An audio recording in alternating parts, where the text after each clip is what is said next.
Okay, so I did some digging around out in my back shed, and I came up, well, let me show you what I've done here.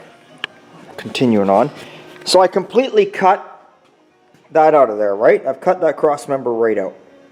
Because my tranny mounts back in here. And this had to be cut out to get the right angle on the engine. I got my angle degree thing there. Well, you can actually see it better on the other side, can't we now? There we go. So you want to set it at around 3 degrees. You want that slight little bit there going on, that little slope, right? So anyway, I went out in the back shed. I dug out some tranny crossmember things I had laying around here forever, and these two did not work. Now, if you can see, if I get down in here, if you can see where someone's put the rear ladder bars, see how they've got that nice round mount? That's almost what I needed for the tranny. So I found this laying there in the back. Now somebody had a piece welded on here to extend it up, which I cut off right here. Oh, right here. That was welded like that on there to bring it up. I don't know where this mount came. I don't know where half these mounts come from. Like I say, I keep and gather up everything. For all I know, maybe I welded that on there, but I don't think I did, because I just don't recall it. But I do know this has been laying around for 4 or 5 years. So I cut that off there. Don't need that. Cut it off, held it up underneath. I can't go under the car and film and show you, but I put it on the transmission. If you can picture it, I'm the tranny. I went up to the transmission, went up like that. Went up on the mount. And it sat there, and it's got this nice, beautiful curve. Except the only problem was, see the feet right now? I'm going to call them the feet. See how they're facing that way? Well, they were facing this way. So I had to cut them off and turn them around and flip them. And someone's actually added, again, someone has added there to that. But the good news is, this that got added here is exactly what I needed to make it when it mounts up to the transmission, if you know what I'm saying. In order for this to touch the frame, it needed that fucking inch. So it's like the thing was meant to be for this car. Now, I'm buying what I need to buy for this car that's new. I'm buying my new stuff, but I'm trying to keep it like traditional too and having fun. So I'm using what I can find around the shop also. I'm not, just because I'm going to paint this car and finish it off, I'm not building it to be like a 100% show car. That's not me. And you guys that are out there following me, you know that's not me. I build my cars to drive and have fun with. But I'm going to do, I'm going to do a nice job on this car because I want it to be nice and clean. But I ain't building no show car. So I don't have a problem going out in the back shed, digging out an old shiny crossmember, cutting and welding it and making it work. And that's just what it's about, because that's what hot rodding all started out, right? And that's what makes this so fun for me on the weekends, is digging around through all my old shit that I've had forever and making something work. That's so much funner than getting something at the parts store. Yeah, I just need this. I'll just go home, bolt it on. Yep, there we go. That's kind of boring. But sometimes it is the easier way to go. So anyway, that being said, so I welded that up. I've just turned it around. I've welded it on there, cleaned it up a little bit, ground it down just a little bit. I didn't get carried away grinding it down because I don't like grinding welds on stuff like that, because that's taking away some of the strength in my opinion. So I just tidied it up a little bit. And I'm going to be able to now crawl back underneath the car, mount it there, and then basically take this jack out, and this engine and tranny should sit right there perfectly fine. And the nice thing is too, with that mount I got, if you can see my master cylinder there, it just goes underneath the master cylinder and gives me like, I would say like a ½ inch of clearance. I'm still undecisive what I'm going to do here at the master cylinder. I don't know whether I'm going to keep it or not, but for right now it's going to stay there. It is all new. I'm going to do something with this cross member, because that's a lot of structural strength I took out of this frame by cutting that out. So we're going to be having this new shiny cross member come across here, which bolts on.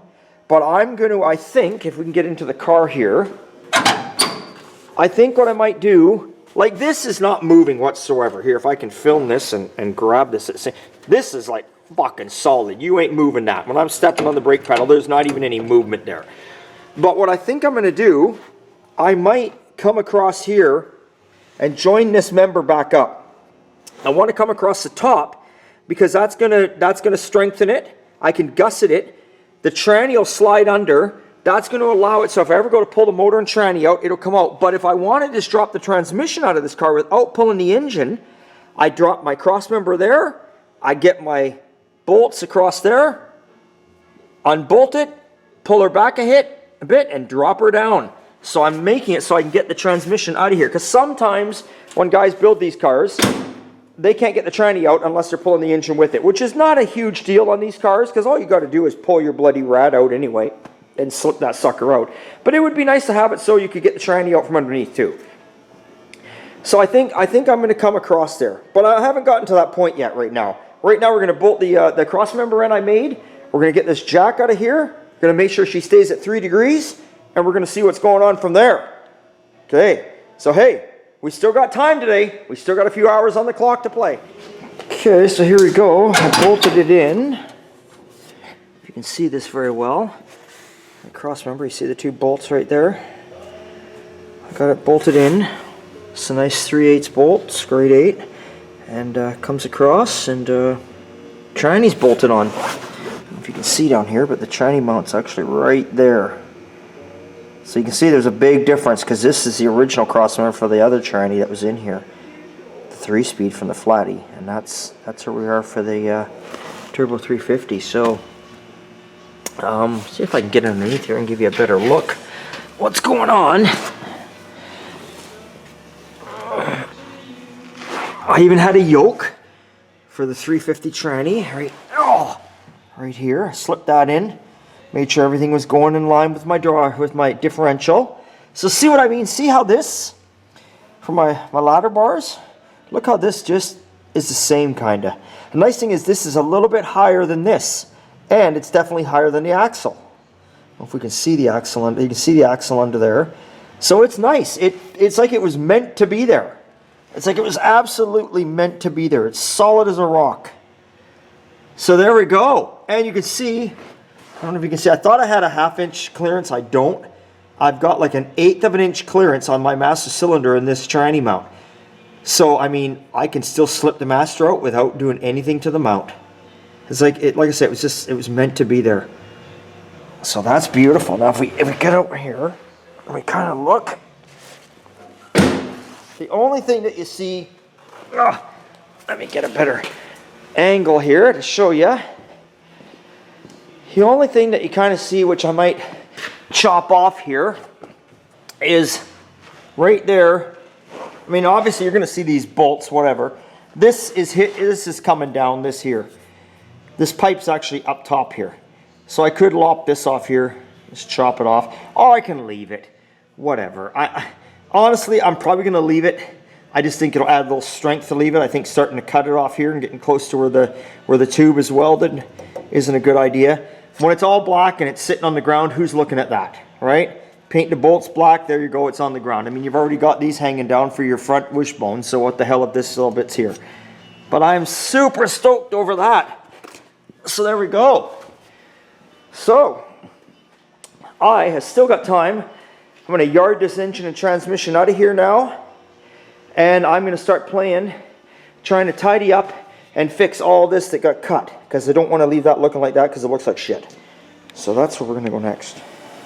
Alright, engine and tranny are out. So now we'll start playing. There's kind of my idea there, if you can see that.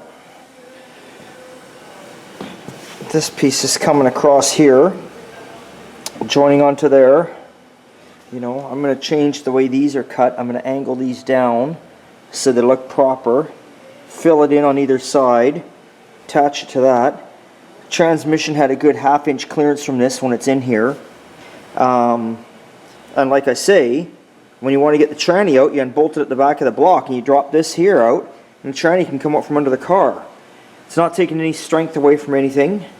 So they're going to add some strength back in here because we cut that out. Obviously we're not adding as much strength as what was there because look at the size of this fucking thing. But that's alright. When I gusset it and fix it all up, she should be fine. This is another good thing here is that your floor sits in here. So it's something to mount the floor to. Something to maybe hang your e-brake cables off. Just thinking that's the way to go. I'm not sure what everyone else out there has done. But we've got a lot of cross members in the back. We've got our cross member there. We've got our cross member here. We're putting this back. And it never did have anything in the front originally anyway. Except for our front cross member, which we're not touching. So I think we're going to be okay. I think we'll be perfectly fine with that. I just don't like the look of those. Like I say, I don't like how they're I just bucked them off like that when I was fitting the engine, obviously, but I'm gonna make them look a little angled, like they should, like, you know, like they should be there. I think it's gonna work out just fine. So yeah, we'll tackle this next. There's still a bit of time left in the day here, so let's continue on. Okay, what I've managed to do here so far, it's almost time for me to stop for this week. You guys know how it is. I get 1 day a week I play with this car. I capped them off. I cut them on an angle. I capped them off in here. You know, I really think I'm going to leave the master under the floor the more I think about it. I don't know 100% yet. I can never say 100% because I change my mind like night and day. I might mount the master cylinder on the firewall. I don't mind the look of it. Some people like their firewall to be super clean and nothing on it. I don't mind a few things on the firewall. I think it adds detail, in my opinion. So, I mean, my fuel block's going to be hanging up there. My regulator will be on the firewall, and my voltage regulator, that is. And my coil will be mounted to it, just like American Graffiti. It'll all be up there. So I might move the master up there, but for right now, we're going to leave it here. This definitely, I mean, there's a tranny mount. I mean, that son of a bitch there, you grab that and you're moving the whole car off the stands. Like I said, I've filled this in now. I've cleaned it up. And now I've got this piece that can go across here. And the tranny slips right under it. Like I told you, there's a good 1/2 inch of clearance between here and the tranny. And that's never going to interfere with anything if I ever go take the tranny out, because I just drop the cross member, unbolt the tranny, transmission will fall right out this way. If it doesn't come out this way, then you can pull the motor, but it will come out this way. There's enough clearance to pull it back, even with that there, and get it out. So, and there's plenty of room between here and each one of these in the transmission. I think I've got like a good 3 inches on either side. So, because the floor is going to come in here, it's going to be nice to have this support across here, even just to help out with the floor. So I'm going to weld this on here next. You know, I'm going to start welding it on across here. And then I'm going to call it or at least I'm going to get started. I'm going to call it a day. I'm going to call it a day. It takes time.